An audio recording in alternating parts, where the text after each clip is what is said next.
Bismillahirrahmanirrahim. Assalamualaikum warahmatullahi wabarakatuh. Alhamdulillahilladzi hadana li hadza wa ma kunna linahtadiya laula an hadana Allah. Asyhadu an la ilaha illallah wa asyhadu anna Muhammadan abduhu wa rasuluhu la nabiyya ba'dahu. Rabbi shrah li sadri wa yassir li amri wa hlul 'uqdatam min lisani yafqahu qawli. Amma ba'd. Qala Allah Ta'ala fi kitabihil karim, a'udzu billahi minasyaitonir rajim. Bismillahirrahmanirrahim. Fa idza qadaytumus shalah fazkurullaha qiyaman wa qu'udan wa 'ala junubikum. Fa idza ma'nantum fa aqimus shalah. Inna sholata kanat 'alal mu'minina kitaban mawquta. Shadaqallahul azim. Al-ayat. Bapak Ibu jamaah salat tarawih Masjid Raya Universitas Borobudur yang dimuliakan insyaallah dirahmati oleh Allah Subhanahu wa taala. Alhamdulillah pada malam hari ini kita sudah mencapai hari ke-8 Ramadan. Insyaallah kita termasuk golongan yang menurut baginda Rasul adalah ma taqaddama min dzambi, ghufira lahu ma taqaddama min dzambi, yang diampuni dosa-dosa yang masa lalunya. Amin amin ya rabbal alamin. Malam hari ini izinkan saya menyampaikan materi kultum lanjutan yang minggu lalu, yang mungkin yang sudah hadir di minggu lalu kultum saya, yaitu terkait dengan hisab falaki, hisab hakiki, wujudul hilal. Jadi pada zaman sebelum ada imkanur ru'yah, kita itu menentukan hilal itu berdasar kepada hisab hakiki wujudul hilal. Jadi ada penampakan hilal, ya sudah itu hilal, berarti bulan baru. Lalu ditentukan Muharram, ya bulan Muharram, Rabiul Awal, Rabiul Tsani, Jumadal Ula, Jumadal Tsani, Rajab, Sya'ban sampai Dzulhijjah itu ditentukan sudah untuk bulan-bulan yang ganjil berakhir dengan 30 hari dan yang genap berakhir dengan 29 hari.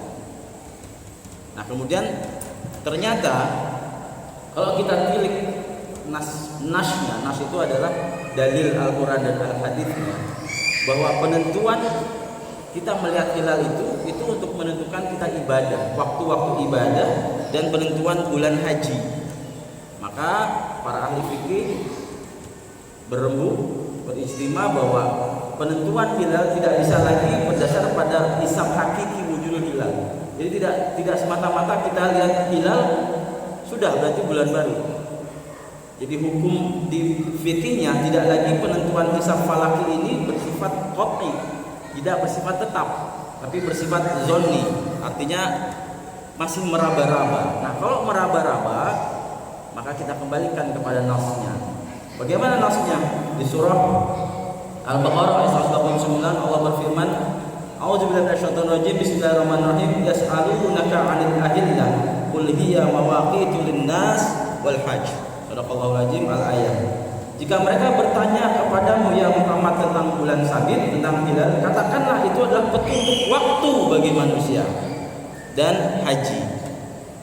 Nah, berarti bulan ini sebagai penunjuk waktu dan juga untuk melaksanakan haji. Berarti pelaksanaan Dzulhijjah, bulan penentuan awal bulan Dzulhijjah. Jika sudah Dzulhijjah berarti tarik mundur Syawal, kemudian Ramadan. Nah, nasnya Rasul bersabda, Ibnu Hajar dalam kitab Bulughul Maram hadis nomor 652 dan 653, wa ani Umar radhiyallahu anhu qala, dari Ibnu Umar radhiyallahu anhu ia berkata, sami'tu Rasulullah sallallahu alaihi wasallam, aku pernah mendengar Rasulullah sallallahu alaihi wasallam bersabda, yaqul, yaitu berkata, iza ra'aitumuhu fasumu, jika kalian melihat hilal maka berpuasalah. Wa ra'aitumuhu faftiru, jika kalian melihatnya lagi maka berhari rayalah. Fa in humma alaikum faqduruhu lahu, jika hilal tertutup maka genapkanlah. Itu hadisnya. Yang dimaksudkan di sini adalah Rasul bersabda, "Iza ra'aitumu." Di situ berarti harus dilihat nasnya bahwa hilal itu adalah menurut surah Al-Baqarah 189 sebagai penunjuk waktu. Menurut hadis, hilal itu harus dira'aitumu, Bapak. Harus dilihat. Maka muncullah metode yang kedua penentuan hilal, imkanur ru'yatul hilal.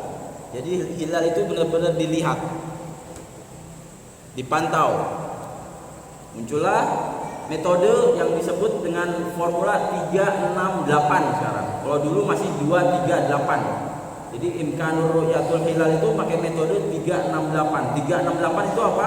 3 derajat tinggi bulan, 6,4 derajat tinggi elongasi bulan, ya. Elongasi itu sudut kita melihat horizon yang 0 derajat dengan hilal bermunculan itu. Ini derajat mata kita, Pak. Itu 6,4. Itu sudut elongasi. Kemudian yang terakhir 8 itu 8 jam. Usianya hilal itu sudah 8 jam. Usia disebutnya ijtima.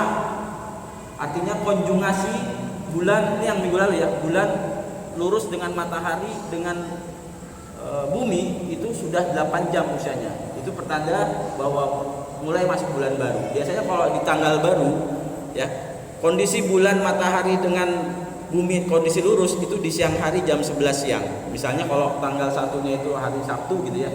Itu di Jumatnya sudah itu, Pak, sudah lurus kondisinya. Jadi 8 jam kemudian kira-kira jam 7 maghrib, setelah maghrib mau isya itu mulai terlihat hilalnya. Nah itu diukur, Pak, ada rumusnya. Harus tingginya minimal 3 derajat. Nah sudut elongasinya 6,4 derajat. Jika 3 ini tidak terpenuhi berarti belum hilalnya terlihat. Kata Rasul di sini kalau hilalnya belum terlihat, faqdurulah, maka genapkanlah. Artinya pemantauan hilal selalu di tanggal 29. Kalau masih tertutup, genapkanlah.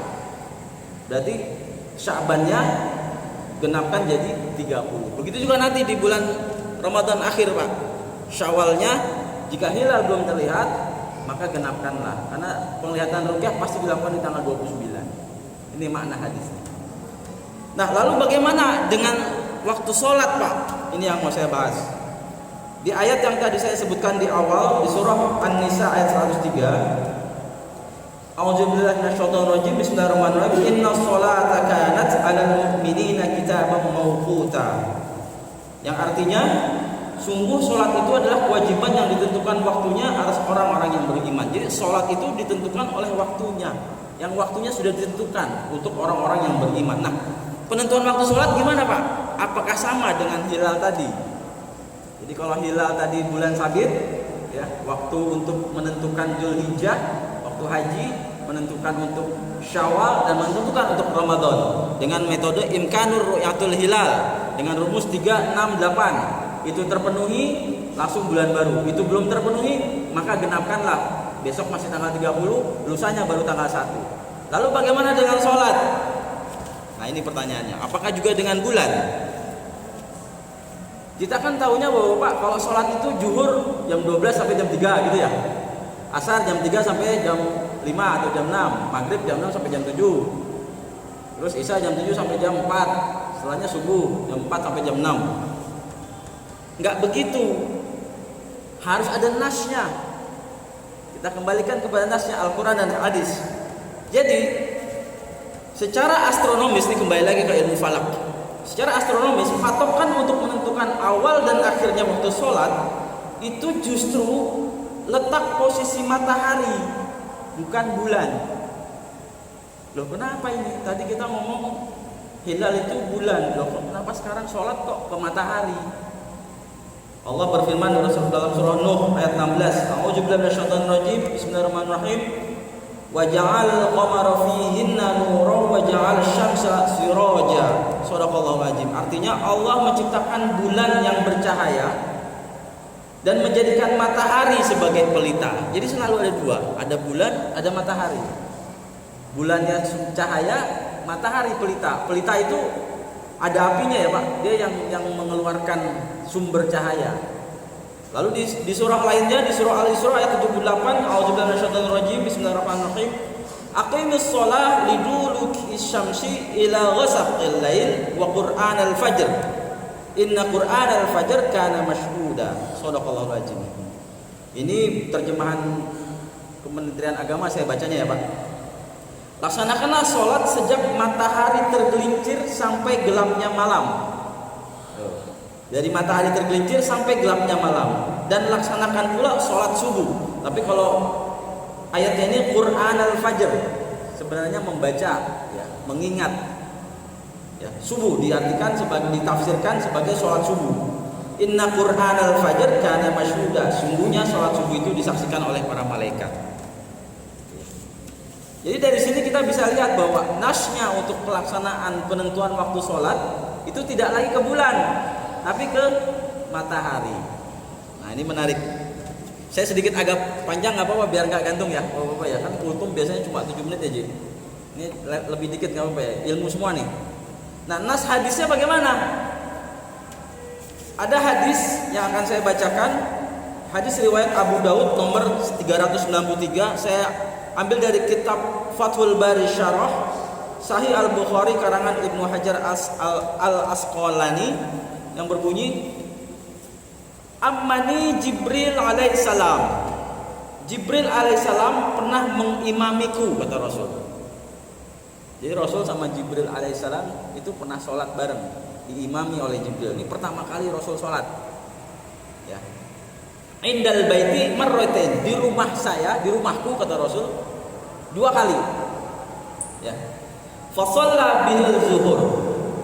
Pertama kali ia sholat zuhur. Hina zalatis syamsu wa kanat qadar syaraq. Saat itu sholat zuhurnya ketika zalatis syamsu wa kanat qadar syaraq.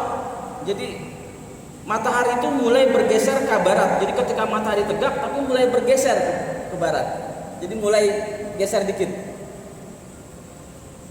Wa shalla biyal asr, lalu kemudian melaksanakan sholat asar.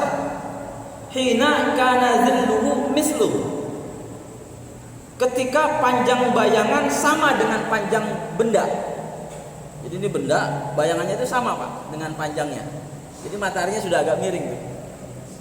Sekitar jam 3 juga memang. Wa shalla biya ya'nil maghrib, lalu kemudian mengimami sholat maghrib. Hina aftaras shaim. Nah ini menarik. Hadisnya berbunyi, melaksanakan sholat maghrib bersamaku hina, ketika orang-orang aftarus shaim Pak, berbuka puasa. Jadi perintah sholat itu awalnya itu waktunya berpatokan dengan orang berbuka puasa. Artinya perintah puasa itu sudah dilaksanakan jauh sebelum sholat. Nah ini bahasan menarik untuk pertemuan berikutnya ya Pak. Kan di ayatnya kan di Al-Baqarah 183, kama kutiba alaikumus syiyam, ya kan? Min qablikum ya Pak, orang-orang terdahulu kamu. Jadi sebelum kamu. Jadi puasa sebelum zaman Nabi Muhammad itu sudah ada. Nah, patokan maghrib itu di sini menariknya adalah ina aftarus shaim. Ketika orang berbuka puasa. Berarti maghrib itu, waktu maghrib. Wa shalla bi'al isya, kemudian kita melaksanakan sholat isya. Hina ghabas syafaq, ketika hilang mega merah. Syafaq itu mega merah Pak. Kalau kita balik lagi ke hilal tadi, kenapa hilal itu harus 2 derajat, 3 derajat, 6,4 derajat dan sebagainya? Karena menurut ahli falak itu sinar hilalnya masih bergabung dengan sinar falak Pak. Falak itu mega merah. Jadi kalau matahari terbenam di ufuk barat itu suka ada mega merah kan? Itu syafaq Pak. Begitu syafaq hilang, masuk waktu isya. Gitu Pak. Saya lanjutkan, wa shalla bil fajr, kemudian kami melakukan sholat fajar. Sholat fajar sholat subuh. Hina harumit ta'amu wa syarrabu 'ala shaim. Nah ini menarik. Hina ketika harumit ta'amu, diharamkan makan, wa syarrabu dan minum, 'ala shaim, bagi orang yang berpuasa. Jadi waktunya sholat subuh itu berakhir ketika diharamkan setelah imsak. Maksudnya dimulai setelah orang berpuasa itu diharamkan makan dan minum. Gitu. Ya. Falamma kana al-ghadu, kemudian kami ulangi kebesokannya, sholat bil zuhur, sholat zuhur. Hina kana zilluhu mislah, sama tuh. Esok harinya sholat zuhur panjang, ketika panjang bayangan sama dengan panjang benda. Wa shalla bil asr, kemudian kami sholat asar, ya. Hina kana zilluhu mislaih, yang tadi zilluhu mislah, yang ini zilluhu mislaih. Benda, bayangan itu 2 kali panjang benda. Akhirnya jadi yang hadis yang bagian pertama itu awalnya, yang ini akhirnya. Akhirnya sholat asar itu sampai bayangan benda itu 2 kali panjang benda. Wa shalla bil maghrib, kemudian kami sholat maghrib hina aftarus shaim, sampai orang berbuka puasa juga. Wa shalla bil isya ila sulusil lail, lalu kami sholat isya ila sulusil lail, artinya sampai sepertiga malam. Jadi akhirnya sholat isya itu sampai sepertiga malam. Jadi bukan sampai jam 4 subuh sholat isya, sepertiga malam. Ya. Wa shalla bil fajr fasfaru summa tafatal ilayya. Nah, di sini wa shalla bil fajr fasfar. Kemudian ia sholat subuh bersamaku sampai waktu isfar. Isfar itu safar, Pak, yang kemarin saya bahas. Bulan safar itu artinya bulan kuning, bulan di mana bunga daun-daun berwarna kuning.